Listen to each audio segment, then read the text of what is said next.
Halo teman-teman, kali ini DG akan menceritakan alur anime Solo Leveling Season 2 episode 3. DG menyarankan agar kalian menyempatkan diri untuk nonton anime ini secara langsung karena dijamin kalian pasti puas dan tentu saja memiliki pengalaman nonton tersendiri.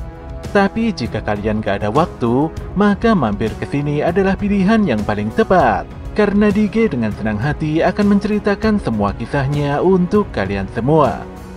Sebelum lanjut ke inti cerita, buat kalian yang baru saja menemukan channel ini, ada baiknya untuk subscribe dulu.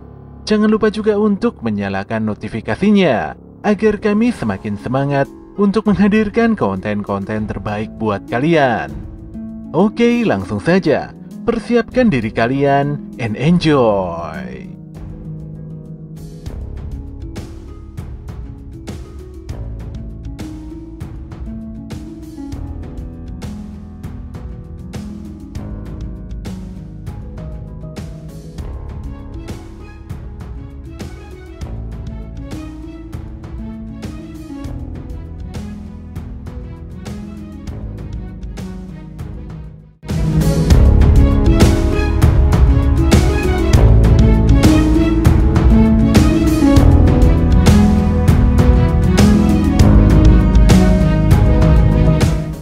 Pada suatu ketika, Yoo Jin-ho nampak sangat terkejut setelah menyaksikan kekuatan bayangan milik Sung Jin-woo. Bagaimana tidak, Jin-ho hanya terpaku dan diam saja melihat pasukan bayangan Jin-woo mampu menghabisi seluruh monster tanpa tersisa.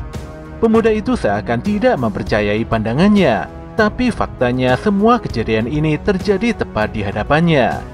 Jin-woo sendiri enggan menjelaskan kekuatan barunya itu, karena tentu saja akan memakan waktu yang cukup lama.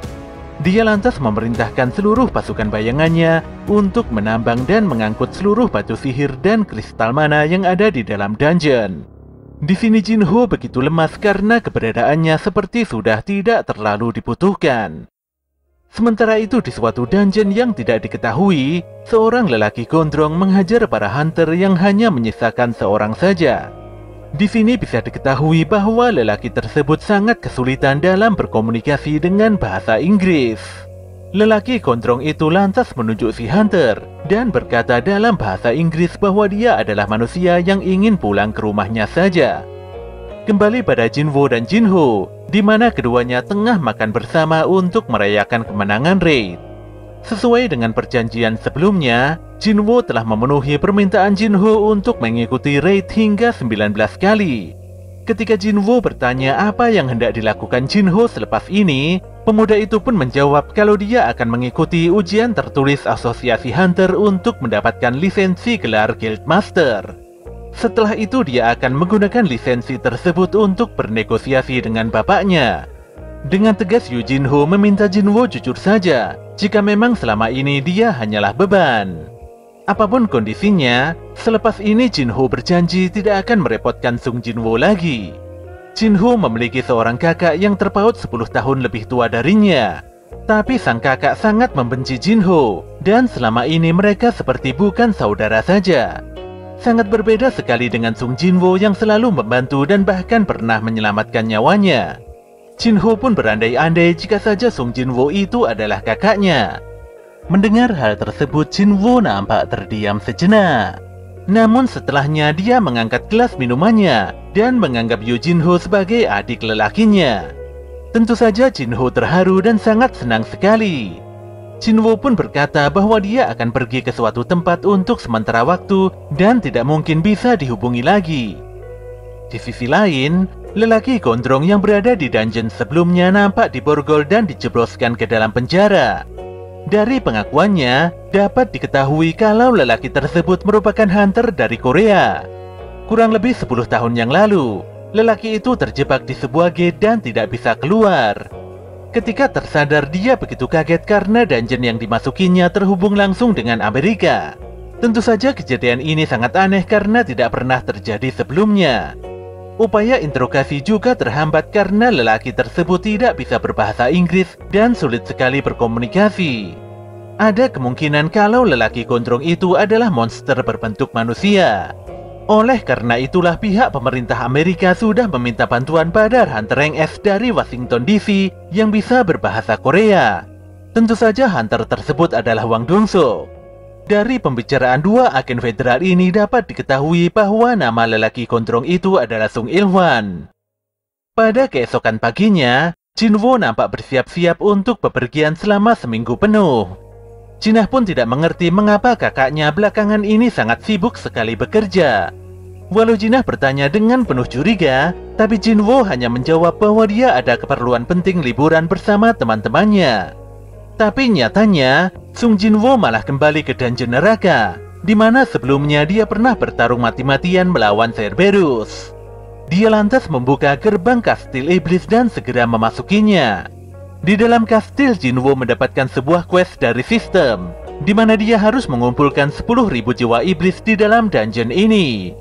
Walau cukup kaget, namun Jinwo tidak peduli karena dia harus menemukan 3 item sihir untuk meramu Elixir of Life demi ibunya. Dia akan membabat habis seluruh iblis yang menghalangi jalannya. Sementara itu Jinho menghadap bapaknya.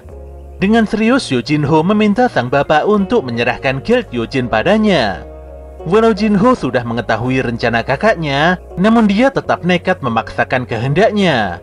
Dia beranggapan bahwa rencana Yojin Sung yang mengundang orang luar untuk menjadi Guildmaster sangatlah beresiko. Nyatanya Yo Myung-hwan sudah mengetahui sepak terjang Hunter Sung Jinwo mulai dari dungeon ganda dan kasus pembantaian unit penyerang Wang Dong-suk, kasus mengerikan Hunter Kang Tae-sik, dan juga kasus Red Gate beberapa hari sebelumnya juga melibatkan Sung Jinwo. Ini merupakan hal yang cukup rumit karena Jinwo selalu kembali dalam keadaan hidup.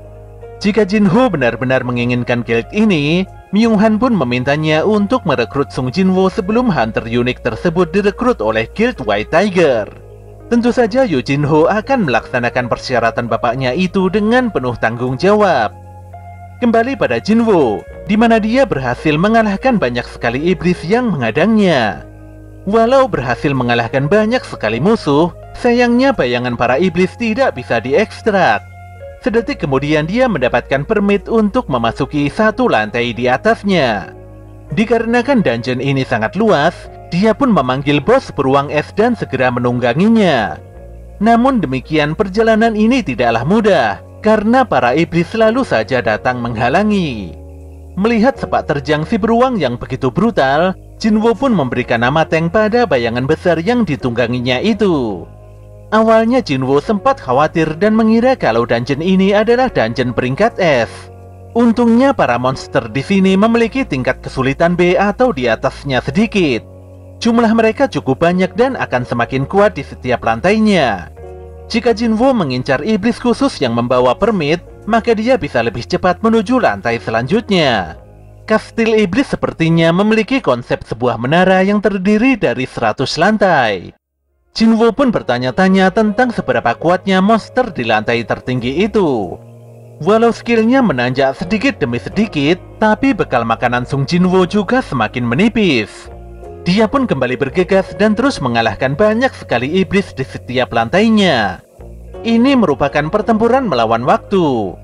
Lantai demi lantai terus dilalui Jinwo dengan lancar, dan bersamaan dengan itu jiwa iblis yang diperoleh Jinwo terus meroket hingga mencapai target 10.000 sesuai yang ditetapkan oleh sistem. Jinwo terus melangkahkan kakinya hingga lantai 50. Dia pun mendapati seekor bos iblis yang dijaga ketat oleh sekelompok pasukan elit berwarna merah.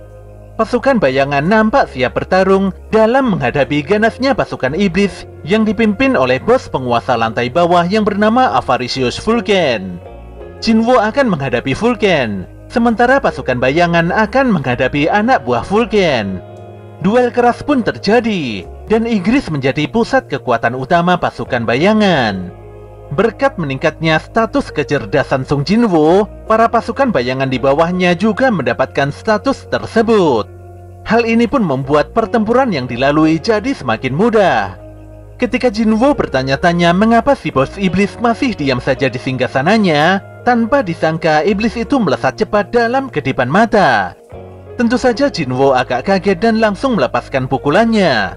Anehnya, pukulan yang menurut Jinwo biasa saja itu bisa membuat Vulcan terhempas hebat. Vulcan pun meraung keras dan meledakkan status kekuatannya. Memiliki tubuh yang besar tidak menjadi halangan bagi Vulcan untuk bergerak secepat kilat menghajar Jinwoo. Jinwoo lantas menerima tameng Iron dan menyambut pukulan tongkat besar Vulcan yang sangat brutal. Pukulan super kuat Vulcan terus menghujani Jinwoo tanpa jeda. Namun ketika Jinwoo menemukan celah, pemuda itu langsung melemparkan perisai Iron hingga menghentikan serangan ngawur Vulcan. Kesempatan itu pun digunakan Jinwoo untuk melancarkan serangan mematikannya. Namun si Vulcan begitu sigap dan seakan bisa membaca pergerakan Sung Jinwoo. Iblis besar itu pun melesatkan tongkat besarnya yang untungnya masih sempat dihindari oleh Jinwoo. Mau tidak mau Jinwoo harus berlari menjauh sembari memikirkan cara untuk menghajar kepala Vulcan. Walau mendapatkan tekanan, Jinwoo terus berlari dan menjebak Vulcan di sebuah bangunan besar serta menghabisinya dengan dua belatinya. Serangan mematikan itu membuat Vulcan menjerit kesakitan dan binasa seketika. Setelah mengalahkan Vulcan, Jinwoo mendapatkan satu item penting untuk meramu Elixir of Life, yaitu World Tree Fragment atau kayu murni dari tongkat Vulcan. Di lokasi lain, Hwang Dongso terlihat menginterogasi Sung Ilfwan dengan begitu keras. Ilfwan menolak disebut monster karena nyatanya dia memang manusia. Bahkan jika harus membuktikan itu dengan tes DNA atau semacamnya, Ilfwan sama sekali tidak keberatan. Dongso nampak kesal karena dia harus dipanggil ke tempat ini. Ilfwan bertanya mengenai keadaan umat manusia, gate serta monster di dalamnya. Tentu saja pertanyaan Ilfwan membuat Dongso kembali emosi. Walaupun demikian, Ilfwan terus menyampaikan bahwa dungeon, gate, dan monster hanyalah sebuah awal saja. Kekuatan yang mampu membawa bencana besar kini sudah bangkit. Ilfwan pun tidak bisa menjelaskan lebih detail. Yang pasti selepas ini akan terjadi bencana besar. Tujuan utama Ilfwan di sini adalah untuk mencegah bencana mengerikan itu terjadi. Mau sebanyak apapun hunter di dunia ini, tidak akan pernah bisa menghadapi kekuatan bencana tersebut. Semuanya pasti akan dimakan dan dimanfaatkan. Dongso tidak memahami maksud Ilfwan, namun dia sangat tersinggung karena Ilfwan menganggapnya lemah. Setelah membaca laporan di tangannya, Dongso mengetahui bahwa Ilfwan memiliki keluarga. Dan yang lebih mengejutkan lagi, ternyata lelaki tersebut memiliki seorang putra yang bernama Jinwoo. Detik itu juga Dongso memperlihatkan kekuatan supernya sebagai hunter peringkat S. Dia tidak mau menjawab pertanyaan Ilfwan sedikit pun. Tapi sebagai gantinya, dia malah berkata bohong bahwa putra Sung Ilfwan telah tewas. Dia lantas menantang dan mempersilahkan Ilfwan untuk memberikan kata-kata terakhirnya sebelum nantinya dia bertemu dengan putranya di akhirat. Tentu saja Sung Ilfwan menanggapi kemauan Dongso dengan tatapan tajam. Beberapa saat kemudian, suasana kota tiba-tiba jadi porak-poranda. Agen federal menyadari bahwa kejadian ini akibat dari pertarungan Hunter Rank S. Jika terjadi pertarungan Hunter Rank S, maka daerah di sekitarnya akan hancur berantakan dan berubah menjadi reruntuhan. Kerusakan ini bisa terbilang kecil, apalagi dalam waktu sekejap saja Hunter Hwang Dongso sudah dikalahkan dengan sangat telak. Jika pertarungan masih berjalan, bisa ditebak seperti apa kerusakan fatal yang bakal terjadi. Kembali pada Jinwoo, di mana pasukan bayangannya sangat mendominasi dan berhasil mengalahkan pasukan zombie dengan begitu mudah. Jinwoo sendiri merasa malas setelah melihat bos zombie yang bernama Metus nampak begitu kaget dan ketakutan. Tanpa banyak basa-basi, Jinwoo langsung menebas Metus dengan belatinya. Kekalahan Metus membuat Jinwoo naik level hingga 2 kali. Sayangnya di sini perbekalan makanan Jinwoo telah habis sepenuhnya. Dia pun tidak bisa melanjutkan perjalanannya ke lantai selanjutnya. Saat ini Sung Jinwoo telah menyelesaikan lantai 75. Jadi kurang lebih masih ada 25 lantai lagi untuk dilalui. Namun demikian Jinwoo telah mendapatkan banyak item penting. Di antaranya adalah anting dan sebuah kalung tengkorak dari bos dungeon yang berhasil dikalahkannya. Melihat status sistem di hadapannya, Jinwoo bisa memprediksi kalau masih ada satu monster boss yang harus dihadapinya. Jinwoo juga mendapatkan item bola ketamakan yang saat ini masih belum bisa digunakannya. Yang pasti dia akan menggunakan item tersebut di saat yang tepat untuk meningkatkan kemampuan salah satu bayangannya. Selain itu ada random box terkutuk yang berisi sebuah kunci. Namun saat ini masih belum diketahui secara pasti apa kegunaan dari kunci aneh tersebut. Setelah beristirahat, Jinwo lantas bangkit untuk kembali pulang. Dan jika dia nantinya kembali ke tempat ini, dia pasti akan mendapatkan item terakhir untuk meramu Elixir of Life.